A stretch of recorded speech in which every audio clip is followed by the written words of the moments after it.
All right, Shalom. This is Azim McGuire. First and foremost, I want to say Kal Kalayu, Yahweh, Ba'ashem, Yahweh Shai, Ba'ashem, Harakah Kadash. Double honors to the apostles and elders of Great Millstone, and salutations to the backyard scattered throughout the four corners of the earth. As always, it's an honor and privilege to continue to do this work. This is from Reuters.com. Says Boeing cutting more than 12,000 U.S. jobs. Thousands more planned. Says Boeing Co. said on Wednesday it was eliminating more than 12,000 U.S. jobs, including 6,770 involuntary layoffs, as the largest American plane maker restructures in the face of the coronavirus pandemic. Slovakia. And so now you're gonna start seeing in the news. Which, hold on, maybe I can bring two articles together. Just bear with me real quick. Yep. So you saw that particular company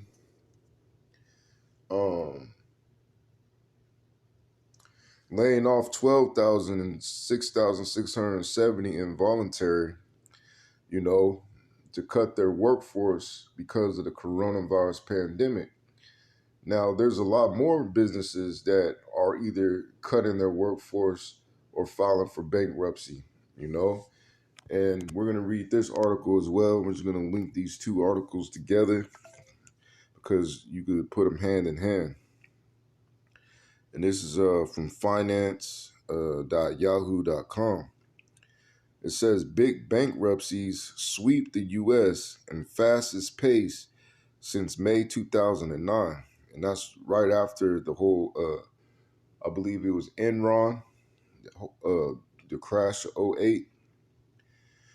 It says in the first few weeks of the pandemic, it was just a trickle. Companies like Alaskan Airline, Raven Air pushed into bankruptcy as travel came to a halt and markets collapsed. But the financial distress wrought by the shutdowns only deepened, producing what is now a wave in insolvencies washing through America's corporations. In May alone, some 27 companies reporting at least $50 million in liabilities sought court protection from creditors, the highest number since the Great Recession. They range from well-known U.S. mainstays such as J.C. Co. and J. Crew Group, Inc., to air carriers Latham Airlines Group S.A. and Avianca Holdings. Their business decimated as travelers stayed put. In May 2009, 29 major companies filed for bankruptcy according to data compiled by Bloomberg, and year to date, there have been 98 bankruptcies filed by companies with at least $50 million in liabilities, also the highest since 2009, when 142 companies filed in the first 4 months. It says, few people believe bankruptcies have by any means hit a peak. I think we're going to continue to see filings of at least the level we're seeing for a while, said Melanie Cyganowski,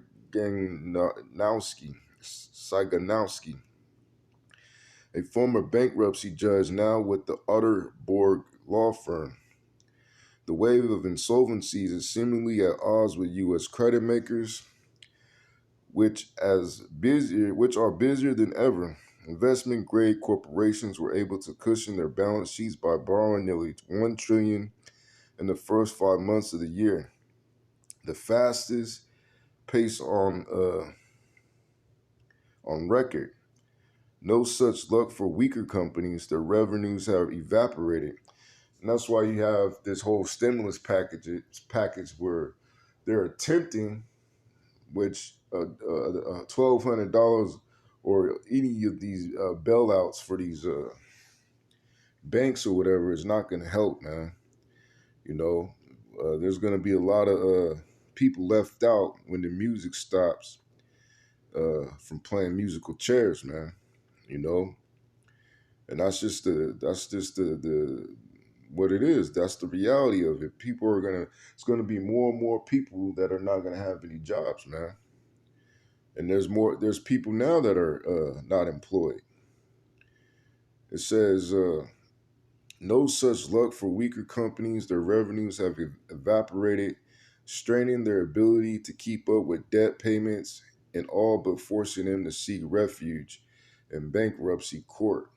You know, so hey, America is falling, man. You're watching the decline of modern day Rome. You know, um,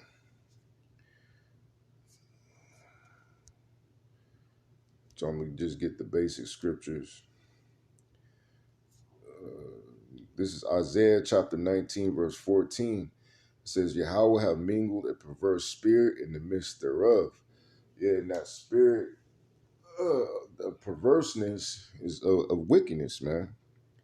You know, because if the kingdom was doing things righteously, it will stand.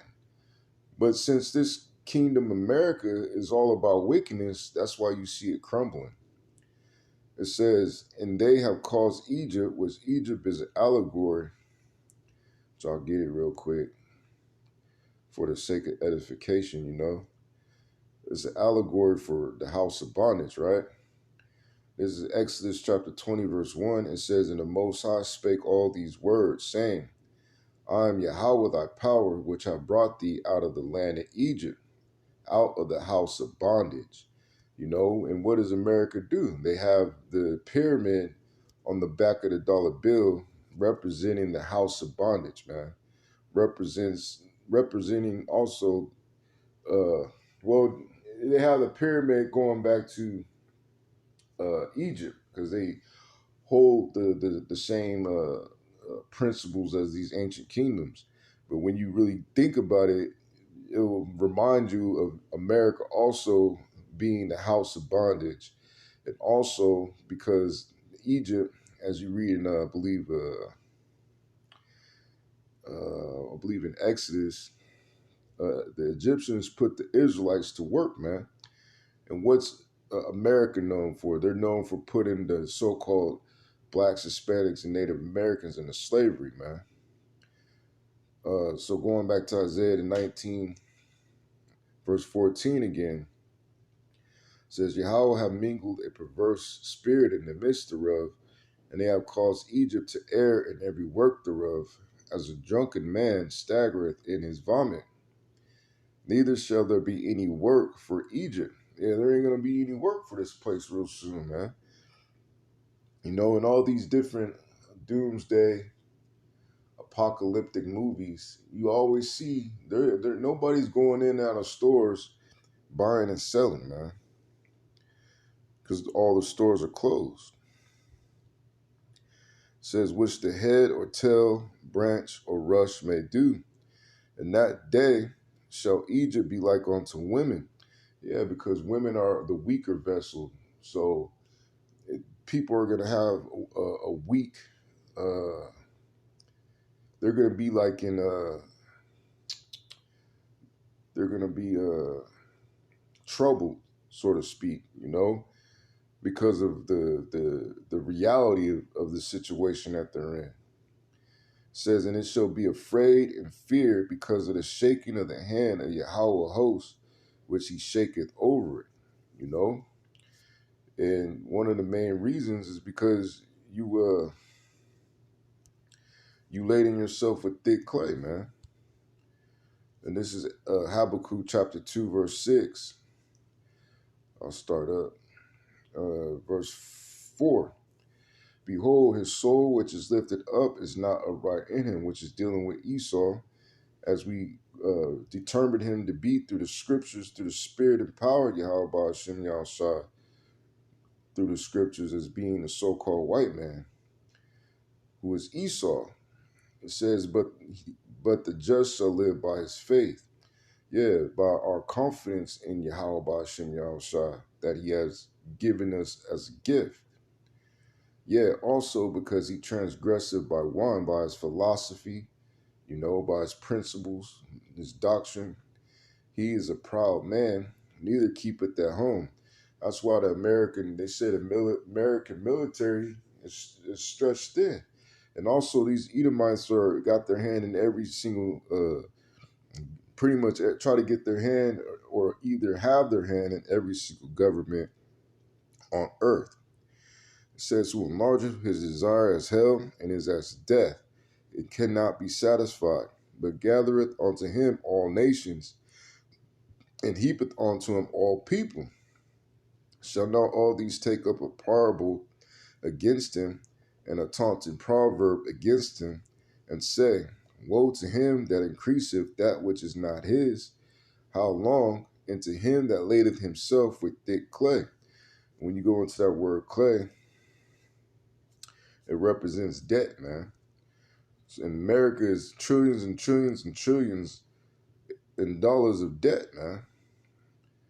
And there's no way that they could pay, there's no way they can get themselves up out of it, man.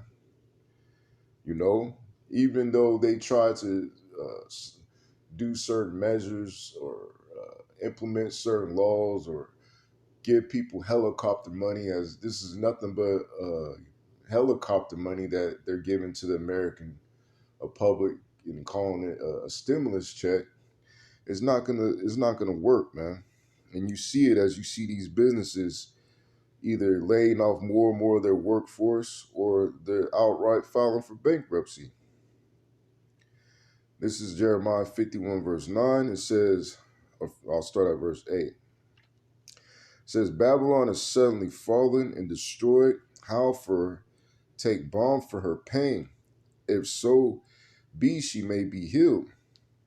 You know, it says, we would have healed Babylon, but she is not healed. Yeah, because these people want this place to go on forever. But then they're going to realize real soon that there ain't nothing that they could do to make America great again, you know? And then you're going to see a mass exodus out of this place, right? It says, forsake her and let us go, every one into his own country. For a judgment reacheth unto heaven and is lifted up even to the skies. Yeah, because America is going to be destroyed by thermonuclear missiles, man, during World War III. You know? And this is the get to the point. This is Ecclesiastes chapter 12, verse 3. In the day when the keepers of the house shall tremble, and the strong men shall bow themselves, and the grinders cease, the workers, because they are few, and those that look out of the windows be darkened, and the doors shall be shut in the streets when the sound of the grinding is low. And you're fastly, I'll say, because it's not nothing that's happening gradually. You're fastly seeing that the people, there's billions of people that don't have any jobs right now, man. It says, and he shall rise up at the voice of the bird, and all the daughters of music shall be brought low. And the music industry's in shambles. They can't even go out there and make any money because you make the most of your money doing tours, man. And in order to do tours, you need to pack stadiums with people. But now that they have this COVID-19 and they have social distancing rules, they can't go out there and make that same money, man, that they did prior to this so-called crisis. You know, so with that, I hope at least one brother of the elect was edified. And I'm going to say shalom.